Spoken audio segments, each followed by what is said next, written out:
Hi friends, నా పేరు Uday Kumar. Welcome to Funmasti 007 channel.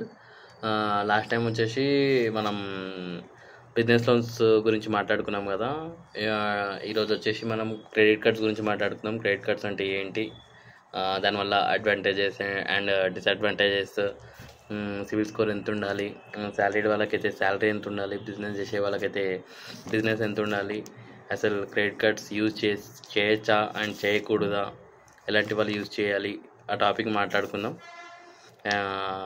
కానీ ఒకటి నన్ను కొంచెం ఫాలో చేస్తూ ఉండండి. ఇలాంటి వీడియోస్ వస్తూ ఉంటాయి బ్యాంకింగ్ గురించి. అండ్ ఈ టాపిక్స్ అన్నీ అయిపోయిన తర్వాత ఫన్నీ వీడియోస్ కూడా చేస్తూ ఉంటాను అనమాట. సో మీరు బ్యాంకింగ్ వీడియో చేయమంటే బ్యాంకింగ్ వీడియో చేస్తాను, లేదు అంటే ఫన్ వీడియోస్ చేయమంటే ఫన్ వీడియోస్ చేస్తాను.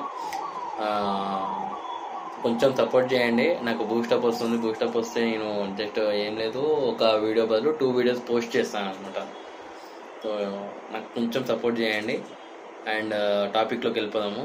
క్రెడిట్ కార్డ్ అంటే మీకు అందరికీ తెలుసు క్రెడిట్ కార్డ్ అంటే ఏంది అనేసి. సో క్రెడిట్ కార్డ్కి ఎట్లా అప్లై చేయాలి చాలామందికి తెలియదు అనమాట. ఎట్లా అప్లై చేయాలి క్రెడిట్ కార్డ్, ఏ బేసిస్లో అప్లై చేయాలి, అండ్ సిబిల్ ఎంత ఉంటే అప్లై చేయాలి, అప్లై చేసిన ఎన్ని డేస్కి మళ్ళీ రీఅప్లై చేయాలి క్రెడిట్ కార్డ్. సో నేను చెప్తూ ఉంటాను. అండ్ క్రెడిట్ కార్డ్కి మనకి ఇప్పుడు ప్రాసెస్ వచ్చేసి డిజిటల్ ప్రాసెస్ నడుస్తుంది క్రెడిట్ కార్డ్స్ మొత్తం అన్ని బ్యాంకులు.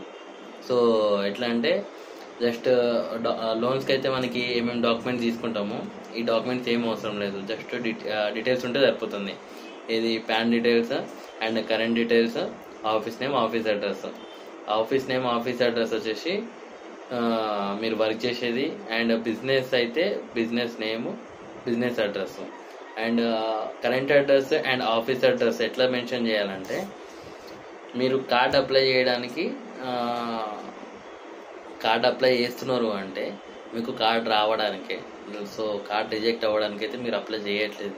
సో కార్డ్ రావాలి అంటే హౌస్ నెంబర్ కూడా కరెక్ట్గా ఇవ్వాలి. హౌస్ నెంబర్ అంటే ఇప్పుడు మీరు ఏదైతే కరెంట్ స్టేయింగ్ అడ్రస్ ఉందో అడ్రస్ ప్రూఫ్ అవసరం లేదు, just current staying address house నెంబర్తో సహా ఇవ్వాలి. బిల్డింగ్ నేమ్, వీలైతే బిల్డింగ్ కలర్ కూడా ఉంటే చాలా బెనిఫిట్ మీకు ఉంటున్న అడ్రస్. ఏంటంటే ఇప్పుడు అడ్రస్ హౌస్ నెంబరు ఇవ్వకుండా మీరు just area name and pin code ఇచ్చారనుకోండి, వెరిఫికేషన్ ఎగ్జిక్యూటివ్ ఏం చేస్తాడంటే వెళ్తాడు, ఆ ఏరియాలోకి వెళ్ళేసి నెగిటివ్ ప్రొఫైల్ చేస్తాడు. ఎందుకంటే హౌస్ నెంబర్ మీరు మెన్షన్ చేయలేదు కాబట్టి. సో హౌస్ నెంబర్ మెన్షన్ చేస్తే మీకు చాలా బెనిఫిట్, మీకు కార్డు వస్తుంది 100%, మీ ప్రొఫైల్ మంచిగా ఉంటే మాత్రము. సో అట్లా ఎవరు తప్పులు చేయకండి. హౌస్ నెంబర్ ఇవ్వకుండా నాకు తెలియదు అండ్ అప్లై చేసేటప్పుడు నాకు తెలియదు అని చెప్పకుండా. ఇప్పుడు ఏముంది, అప్లై చేసేటప్పుడు ఏం చేస్తారు, ఏదో ఏరియా పెట్టేస్తారు. ఇప్పుడు మీకే కదా లాస్. అప్లై చేసేటోళ్ళు మీకు ఏం తెలియదు, హౌస్ నెంబర్ తెలియదు అంటే ఏరియా పెట్టి అప్లై చేసేస్తారు. తర్వాత లాస్ వచ్చేది మీకే, మీకు కార్డ్ రాదు, రిజెక్ట్ అయ్యేది మీకు, ఎంక్వైరీస్ పడేది మీకు. సో మళ్ళీ 6 months తర్వాత మీరు అప్లై చేసుకోవాలి ఆ బ్యాంక్ క్రెడిట్ కార్డు. 6 months లోపల మళ్ళీ అప్లై చేయడానికి ఉండదు. సో కొంచెం అప్లై చేసేటప్పుడు హౌస్ నెంబర్తో సహా అప్లై చేయండి. హౌస్ నెంబర్ పెట్టి, హౌస్ నెంబరు వీలైతే బిల్డింగ్ నేము, బిల్డింగ్ కలర్ కూడా. బిల్డింగ్ నేమ్ ఎట్లాగో మీరు చెప్తారు హౌస్ నెంబర్ ఇస్తే, అండ్ బిల్డింగ్ కలర్ ఇవ్వరు, బిల్డింగ్ కలర్ కూడా ఇవ్వండి. బిల్డింగ్ కలర్ ఇస్తే మీకే ప్రాఫిట్, ఓకేనా, మీకే ప్లస్ పాయింట్ అవుతుంది. అండ్ ఆఫీస్ అడ్రస్ కూడా సేమ్, సర్వే నెంబర్ లేదా డోర్ నెంబర్ ఉంటుంది ఆఫీస్ అడ్రస్లకి. గవర్నమెంట్ కస్టమర్స్కి అయితే ఉండదు, ఎందుకంటే వాళ్ళకి డోర్ నెంబర్లు ఉండవు. సో అదొక్కటి చూసుకోండి అప్లై చేసేటప్పుడు. ప్రొఫైల్ మంచిగా ఉంటే 100% కార్డ్ ఓకే అవుతుంది. మీ ప్రొఫైల్ మంచిగా ఉండి మీరు హౌస్ నెంబర్ ఏమి ఎంట్రీ చేయలేదు అంటే కార్డ్ రిజెక్ట్ అవుతుంది. రీజన్ ఇదే ఉంటుంది, అడ్రస్ కరెక్ట్ లేదు అనేసి. సో అదొకటి చూసుకోండి. అండ్ క్రెడిట్ కార్డ్ ఏంటంటే క్రెడిట్ కార్డ్ బెనిఫిట్స్ ఏంటంటే మీకు అమౌంట్ లేని టైంలో మీకు అమౌంట్ యూస్ఫుల్ అవుతుంది. అండ్ ఏదన్నా మీకు ఆన్లైన్లో మీకు క్యాష్ బ్యాక్ కానీ లేదంటే డిస్కౌంట్ కానీ దీంతో ఉంటుంది. మినిమం శాలరీ వచ్చేసి 20,000 ఉండాలి. 20,000 ఉంటే క్రెడిట్ కార్డ్కి ఎలిజిబుల్ ఉంటారు. అది కూడా ఏ లోన్స్ లేకుండా ఉండాలి. లోన్స్ ఏదైనా ఉంటే మాత్రం మినిమం 40,000 శాలరీ ఉండాలి. 30,000 to 40,000 శాలరీ ఉంటే కార్డ్ వస్తుంది. ఇదే కాదు, క్రెడిట్ కార్డ్ అనే కాదు, లోన్ అయినా కానీ మీ మీ శాలరీ కంటే లోన్స్ ఎక్కువ ఉంటే మాత్రం ఏ లోన్ ప్రొవైడ్ చేయదు, ఏ క్రెడిట్ కార్డ్ కూడా చేయదు.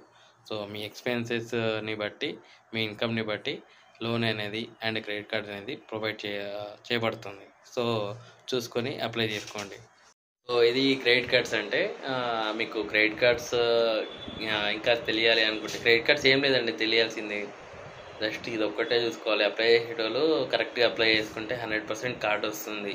అండ్ కార్డ్ యూటిలైజ్ కూడా మీరు కరెక్ట్గా ప్రాపర్గా యూజ్ చేసుకొని కరెక్ట్గా కట్టుకుంటే ఎలాంటి ఛార్జెస్ ఏం చేయరనమాట. సో అది. అండ్ నేను కూడా లోన్స్ అండ్ క్రెడిట్ కార్డ్స్ చేస్తూ ఉంటాను. సో నన్ను కూడా కొంచెం ఫాలో చేయండి, సపోర్ట్ చేయండి. నా నెంబర్ కింద డిస్క్రిప్షన్లో పెడతాను. మీకు లోన్స్ కానీ క్రెడిట్ కార్డ్స్ కానీ ఏదైనా కావాలి అని అంటే నా నెంబర్కి కాంటాక్ట్ అవ్వండి, నేను చేసి పెడతాను. Thank you. వీడియో నచ్చింది అనుకుంటున్నాను. సో కొంచెం సబ్స్క్రైబ్ చేసుకోండి. Thank you. జై హింద్.